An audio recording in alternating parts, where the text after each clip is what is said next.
안녕하세요. 도로교통공단 소통하는 교수 김세나입니다.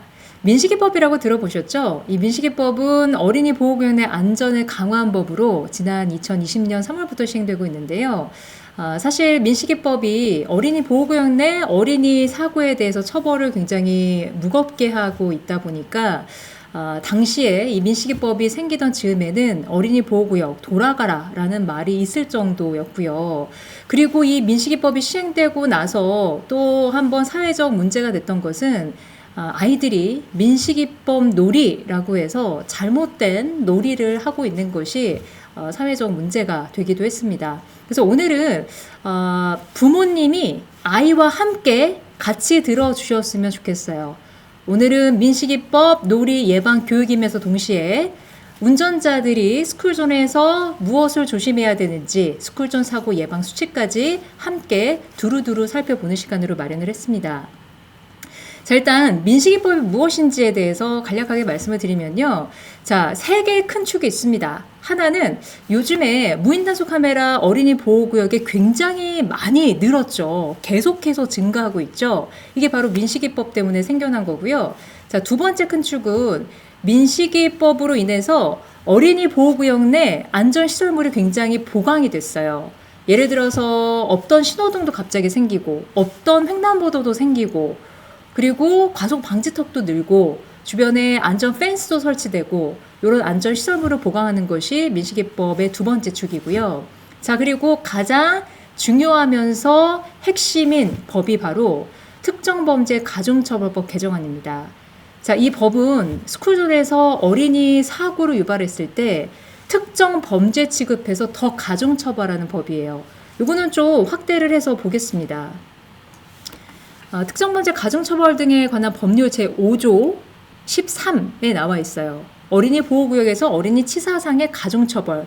보시면 어린이의 기준은 만 13세 미만입니다. 만 13세 미만인 사람을 말하고 스쿨존에서 어린이 사망사고 유발하시면 일단 벌금형이 없어요. 3년 이상의 징역부터 최고 무기징역까지. 그리고 어린이 상해사고, 스쿨존에서 어린이 상해사고 유발하면 벌금이 보시면 500만 원부터 시작해요.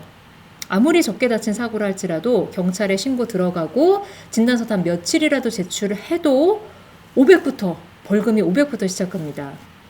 500 이상 3천만 원 이하 벌금 또는 1년 이상 15년 이하 징역형에 처해지는 겁니다. 이게 얼마나 엄한 수준이냐면요. 음주운전 사고 처벌과 거의 흡사합니다.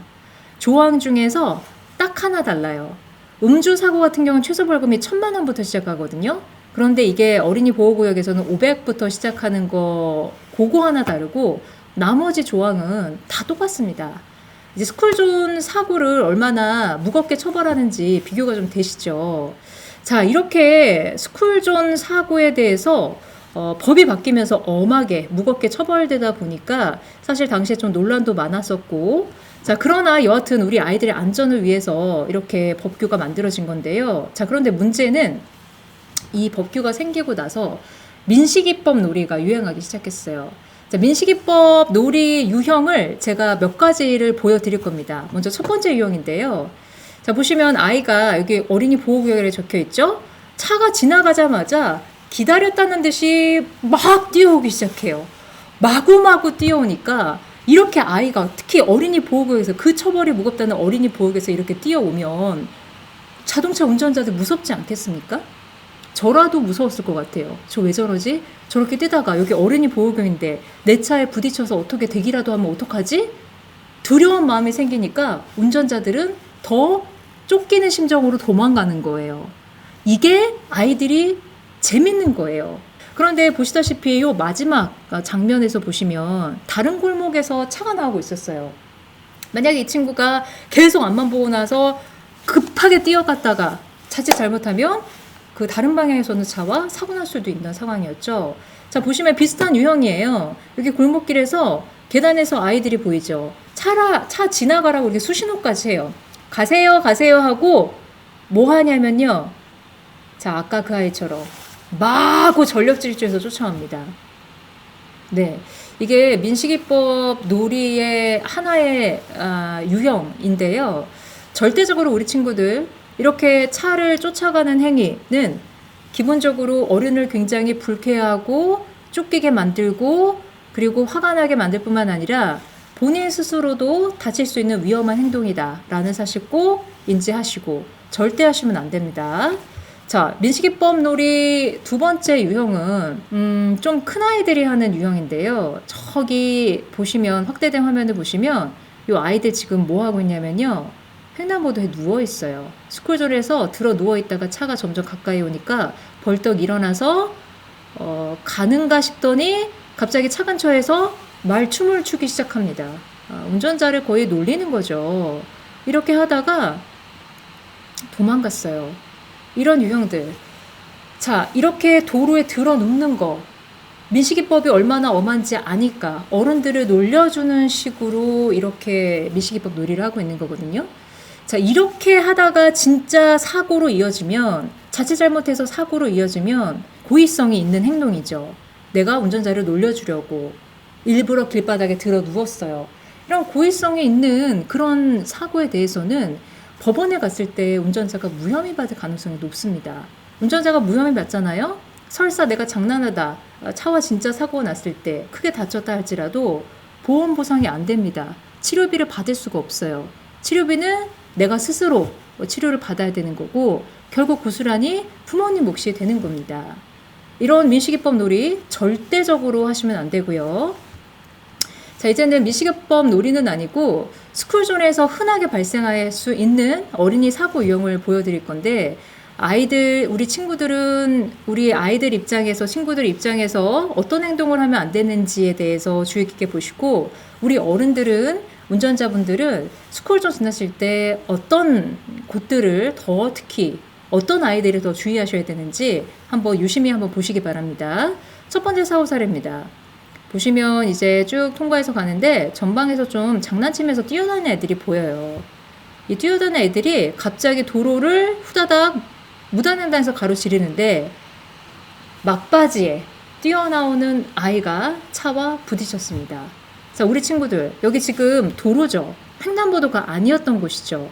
이렇게 무단횡단하면 돼요, 안 돼요? 안 됩니다. 자, 그리고 우리 운전자 입장에서는 보통 아이들이 이렇게 무리지어서 막 후다닥 뛰어다니면서 노는 아이들이 있어요. 이렇게 무리지어서 노는 아이들 끝에는 반드시 누군가 뒤따라오는 누군가 있을 수도 있다라는 가정을 하시고 더 유념해서 주변 잘 살피셔야 됩니다. 다 지나갔네라고 생각하지 마시고 끝에 누군가 또 나타날 수 있다라는 예비의 마음으로 주변 잘 살피시면서 운전하셔야 되고요. 자, 두 번째 사고 사례입니다. 어린이 보호구역이고요. 지금 왕복 2차로 도로에서 반대 차로에는 차들이 신호대기하고 있느라고 쭉 밀려있는 상황이에요. 자, 그런 상황에서 갑자기 아이가 무단횡단해서 차와 차 사이에서 툭 튀어나왔어요. 자, 우리 친구들 이렇게 도로가 아닌 곳에서 차와 차 사이에서 툭 뛰어서 건너면 이렇게 반대 방향에 있던 차에 있는 운전자의 눈에는 우리 친구들 보이지 않아요. 그래서 갑자기 튀어나와서 사고로 이어지는 겁니다. 우리 도로에는 많은 보이지 않는 영역들이 있어요. 그걸 사각지대라고 하는데 내 눈에만 보이는 것이 전부가 아니란 사실을 기억하셔야 됩니다. 그거는 우리 친구들도 마찬가지고 우리 운전하는 어른들도 마찬가지예요. 그래서 우리 친구들 절대로 무단횡단하시면 안 되고 우리 운전자 입장에서는 특히 아이들이 이렇게 막 튀어나오는 특정 부근이 입구 쪽, 학교 정문 입구, 후문 입구 또는 학원 출입구 근처에서 아이들이 나와서 갑자기 후다닥 건너편으로 뛰어가는 경우 있거든요. 학원 가기 위해서, 학교에서 빠져나가서 또는 학교로 가기 위해서. 따라서 어린이 보호구역 내에서도 시야가 잘 확보되지 않는 그런 곳에서 입구 쪽 가까이 계시다 하면 어느 입구든 학원이든 학교든 더 조심히 지나셔야 된다는 거고요. 자, 다음 사례 또 볼게요. 자, 전방에 보시면 통학버스, 노란 버스죠. 양쪽에 한 대씩 있어요. 그리고 아이가 내리는 모습이 보이죠. 막 뛰어갑니다. 이 아이도 뛰어가고. 그리고 보시면 이렇게 전멸등이 작동하고 있을 때는 어떤 의미죠? 아이들이 타거나 내리고 있다는 뜻입니다. 그때는 이 통학버스를 지나갈 때 어떻게 지나가야 할까요? 라고 질문을 해보면 대부분은 서행해야죠 라는 답변을 하시거든요. 서행 갖고 안 됩니다. 일시정지하셔야 돼요. 이거는 도로교통법에서도 명시하고 있는 부분입니다. 자, 이 운전자 속도 그렇게 높지 않았어요. 천천히 서행해서 지나가는데 갑자기 통학버스에서 내려서 앞으로 튀어나와서 무단횡단하던 아이와 사고가 났습니다. 자, 일단 우리 친구들 학원버스나 학교 차량에서 내려서 앞이나 뒤로 마구 튀어나가면 안 돼요. 게다가 횡단보도도 없는 곳에서 이렇게 튀어나가면 통학버스 자체가 다른 운전자의 눈에는 이 통학버스에 가려서 우리 친구들이 보이지 않아요. 따라서 이렇게 앞뒤로 막 튀어나가다가 사고 나는 경우 있기 때문에 반드시 횡단보도 이용하셔야 되고, 그리고 횡단보도 이용한다 할지라도 좌우 차가 이쪽에도 오나 저쪽에는 오나 안 오는지 잘 살펴서 차가 안 올 때 안전하게 뛰어서 건너지 말고 너무 서두르지 말고, 서두르면 사고 나게 돼 있어요. 그래서 좌우 잘 살피면서 천천히 이동하셔야 되고요. 자, 우리 어른들도 어린 통학버스 특별보호법이라는 게 있습니다. 어린 통학버스가 정차해서 호박등, 전멸등을 깜빡깜빡 이고 있을 때, 자, 그 주변을 지나는 차량은 뒤에 있는 차량 일시정지 하셔야 되고요. 그리고 뒤에 있는 차량뿐만 아니라 옆에 있는 차로의 차량까지 일시정지 하셔야 됩니다. 자, 옆에 차로까지 멈춰야 되기 때문에 만약 왕복 2차로를 한다면 뒤에 차량 일시정지, 그리고 반대편 차량까지도 일시정지 하셔야 된다는 겁니다. 자, 마지막으로 스쿨존 사고 중에 무혐의 받은 사고 사례를 보여드릴 건데요. 자, 여기는 스쿨존입니다. 스쿨존이고 지금 차량 속도가 그렇게 높지 않죠. 보시면은 30 아래로 규정속도를 준수하고 있는데, 자, 그런데 조금 아쉬운 점은, 여기서 아쉬워요. 신호등 없는 횡단보도에서 주변에 이렇게 불법 주정차된 차량이 많은 상황이었어요. 이 상황에서는 우리 운전자 선생님들 일시정지 하셔야 됩니다. 요거는 도로교통법에서 명시하고 있어요. 지난 2022년 7월부터 법이 바뀌어서 스쿨존 신호등 없는 횡단보도에서 무조건 일시정지하라는 조항이 생겼고요. 그 법 이전에도 사실 시학부가 잘 안 되는 곳에서 아이들이 불법 주정차된 사이로 갑자기 튀어나온 사고 유형이 굉장히 어린이 보호구역 사고 중에 흔한 유형이기 때문에 이렇게 시학부가 안 될 때는 일시정지 하셔야 됩니다. 그 점은 좀 아쉽네요. 자, 그런데 쭉 천천히 규정속도 잘 지키면서 쭉 가는데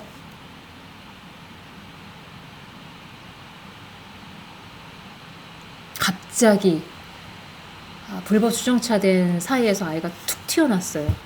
그런데 규정속도 잘 지키고 있었고 운전자가 대처할 수 있을 만큼의 시간이 없었어요.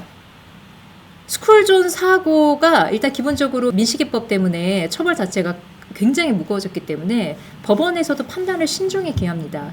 규정속도를 잘 지키고 있었는지, 그리고 대처할 수 있는 시간이 있었는지 여부가 굉장히 중요한 그 무혐의 판단 기준이 되거든요.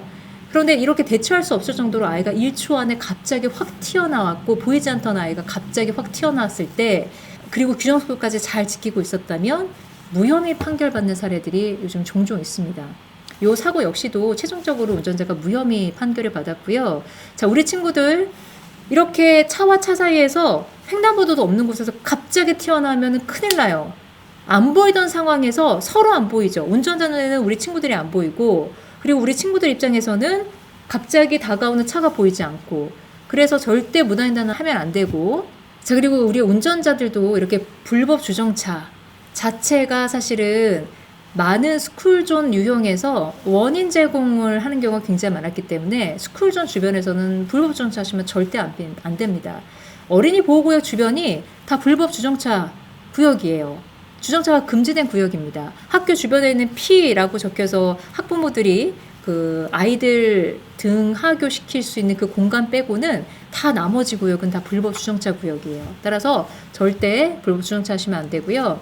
우리 친구들 이거 민식이법 놀이는 아니었지만 이렇게 부주의하게 갑자기 좌우자 살피지 않고 횡단보도도 없는 곳을 갑자기 튀어나오는 경우에는 이런 경우 치료비 누가 내야 돼요?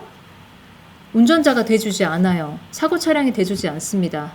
운전자가 무혐의 받게 되면 부모님이 다 감당하셔야 돼요. 아무리 크게 다쳐도. 그래서 절대적으로 본인 다치지 않게 무단횡단하는 일 없도록 해주시고, 우리 운전자분들은 요 세 가지 스쿨존 안전수칙 꼭 지켜주십시오. 시속 30, 규정 속도를 지키고 있었느냐 안 지키고 있었느냐가 무죄냐 유죄라를 판단하는 데 있어서 중요한 기준 중에 하나라고 말씀을 드렸습니다. 단속 카메라가 없더라도 아이들이 언제 어디서 튀어나올지 모르기 때문에 규정 속도 30 잘 지켜주시고, 그리고 두 번째, 시약부 잘 안 되는 곳에서 일시정지해서 주변을 잘 살펴주십시오. 아이들이 혹시나 갑자기 튀어나오진 않는지, 특히 신호등 없는 횡단보도에서는 무조건 일시정지해야 되는 의무가 있다고 말씀을 드렸죠. 자, 그리고 마지막으로 주정차 금지. 많은 스쿨존 사고 유형이 바로 이 불법 주정차 때문에 발생한 경우가 많습니다. 따라서 주변에서는, 어린이 보호구역 안에서는 절대적으로 주정차하는 일 없도록 삼가주시길 당부드리겠습니다. 자, 우리 친구들 무단횡단하지 않기, 그리고 길을 건널 때도 횡단보도라 할지라도 왼쪽 한번, 오른쪽 한번 잘 살펴서 차가 오는지 안 오는지 확인하고 건너기, 그리고 민식이법 놀이하지 않기. 자, 그리고 우리 어른들은 요 스쿨존 안전수칙 꼭 지켜주셔서 사고 없는 스쿨존 부디 기대해 보겠습니다. 자, 오늘 도로교통법은 여기까지 하겠습니다. 저는 다음 시간에 뵙겠습니다. 감사합니다.